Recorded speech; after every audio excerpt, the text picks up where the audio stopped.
Comment ça va vous les amis? En fait je voulais vous faire la vidéo mais il y a un truc qui va pas bien là. Pas bien du tout même. Vous savez je tourne avec ma GoPro et je voulais le faire à la débauche. Parce que là je suis dans mon camion là, tu vois le bordel là, on est en fin de semaine, voilà. J'avais tout prévu. J'avais prévu la GoPro, le micro-cravate. C'est vrai que j'aurais pu le mettre là pour là. Mais en fait j'ai une bouteille d'eau, une gourde qui s'est ouverte dans mon sac de manger. Heureusement que j'avais le cache waterproof sur la GoPro parce que sinon je veux pour l'instant pas tout rallumer. C'est pour ça qu'il va y avoir des coupures, il va y avoir du téléphone, il va y avoir de la GoPro, ça va être un peu à l'arrache, comme d'hab. Donc j'attends que ça sèche un peu, mais je vais vous faire voir un peu comment ça s'est passé. Mais moi qui voulais faire une bonne vidéo pour une fois, pas en retard, pas comme la dernière. Et là, je crois que j'ai un karma, mais j'ai un karma. Donc tout se passait bien jusqu'à l'heure de manger. Et où ma gourde en fait ici, elle n'était pas fermée, elle était comme ça. Bah, l'eau en fait s'échappait petit à petit parce qu'elle était pleine. Et là il me reste que ça quoi. Donc c'est un bac à eau là-dedans. C'est trempé comme pas possible. Hein. Quechua, rien du tout parce que moi je suis déçu. Parce que en fait c'est hermétique machin. Mais fesses ouais, ça laisse passer l'eau et l'humidité. Alors là, le caisson de protection, putain j'ai tout renversé, il est tout humide, hein, on est content. Donc là, c'est humide, donc l'électricité, il faut que ça sèche. Ça, la batterie, humide comme pas possible. La GoPro, dans son boîtier étanche, putain j'avais une bonne idée de le faire quand même. Et après j'ai toutes mes cartes mémoire et tous mes câblages et tout dedans là. C'est humide. Ça va sécher, puis après je vous fais la petite vidéo là. Sur la grosse là, sur celle-ci là, la grosse là.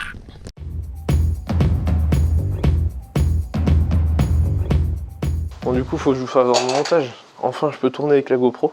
J'avais quand même peur que ça soit humide mais bon. Donc là on se retrouve avec le Tipeee, comme il y en a qui connaissent déjà. J'ai fait pas mal de vidéos avec. Je parle pas trop fort parce que j'ai des voisins qui sont à côté. J'aime pas trop me faire surprendre en train de tourner. Pour mon montage, bon j'ai mis mon chiffon là, sur la voiture parce que j'ai pas envie de retrouver mes plaques sur internet. La barre avant elle se trouvait entre les deux là. Du coup j'ai monté ma barre ici. Bon, ça fait 600 watts hein, mais bon. Je me suis repris en fait sur le pare-choc. J'ai mis en fait les fixations d'origine que j'avais pas en haut, que j'ai mis sur ma barre et que j'ai fixé en fait au... Je sais pas, c'est un renfort de pare-choc en alu dessous, avec des autopères, à pas percer dans les conduites de liquide de refroidissement ou des circuits électriques, parce que alors là, t'as tout gagné. Branché sur les phares avec un interrupteur, bah après, ça fait feu quoi, gentiment. Parce qu'on avait tellement eu de bons souvenirs avec cette barre que je l'avais démontée pour le contrôle technique, et puis après j'ai dit, oh, je la remonte, il fait noir, on arrive en octobre, du coup novembre maintenant. Puis comme après on a poussière dans le garage, je dis tiens. Et puis du coup en fait là, ma grille, je l'ai découpée alors que j'aurais même pas dû. Parce qu'au final, avec la puissance qu'il y a, la différence, tu la vois même pas. En vrai, j'étais même pas obligé de couper la grille. Ouais, c'est mieux, je trouve. Mais si je veux faire discret, bah, je remets la grille comme ça. Aïe. Ah, le plastique, ça bouffe les doigts. Je remets ma grille et puis bah, ça se voit moins. Moins que comme ça, quoi. Après, vous, oui, avec la lumière, c'est un peu compliqué. Mais en vrai, je suis bien monté. La rampe, ça peut être mal perçu, ça aussi. Je remets ma grille parce que voilà, mon chiffon, c'est pas pour que vous ayez la plaque. Donc à l'intérieur du capot, faut que je vous mette quelque part parce que pas faire que de ça, d'où tenir. Et du coup à l'intérieur du capot, j'ai donc ma rampe qui est avant le radiateur qui est là, sur le Tipeee, hein, c'est pas non plus. Et en fait j'ai remonté le câble. Ici, fallait pas que ça touche le radiateur parce qu'avec la chaleur ça pouvait tout faire fondre. J'ai repris mon alimentation déclencheur sur ma barre de LED sur mon plein phare de gauche. Pas très intelligent, j'aurais dû le faire sur le droite, mais c'est que j'avais déjà passé mon interrupteur en fait dans le montant de porte pour retrouver mon interrupteur pour désactiver la rampe en plein phare. Parce que quand il y a du brouillard, ça vaut rien. Ça te fait un nuage blanc. Comme c'était monté en fait sur mon ancien montage avec la rampe en haut, bah, j'ai repris comme voilà. Après bon bah là j'ai mon compresseur, j'ai ma grosse trompe là que vous avez vu parce que bah, le sifflet turc en fait.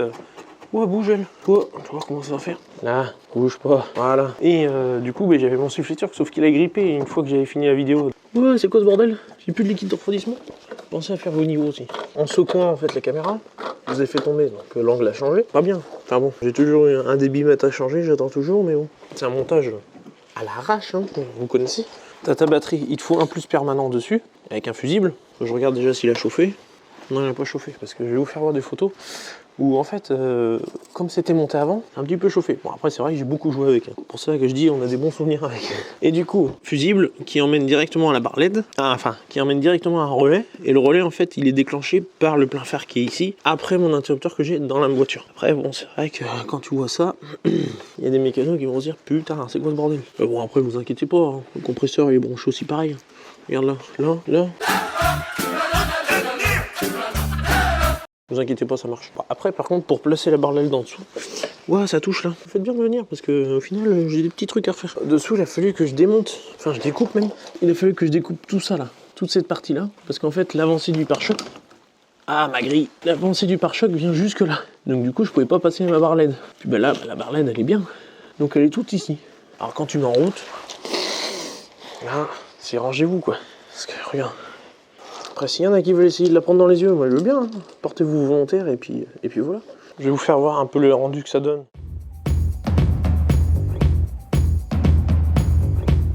On se retrouve du coup pour le rendu de nuit. Donc là je suis en feu de croisement. Là je suis en plein phare. Et là par contre, vous allez être ébloui. Hein, voilà, là la rampe à LED. Alors sur les petites croûtes de campagne, c'est pas si mal quoi, hein. Après, je l'avais déjà mis, mais pas en bas dans le pare-choc. Et là... Ah ben là, rangez vos yeux, hein.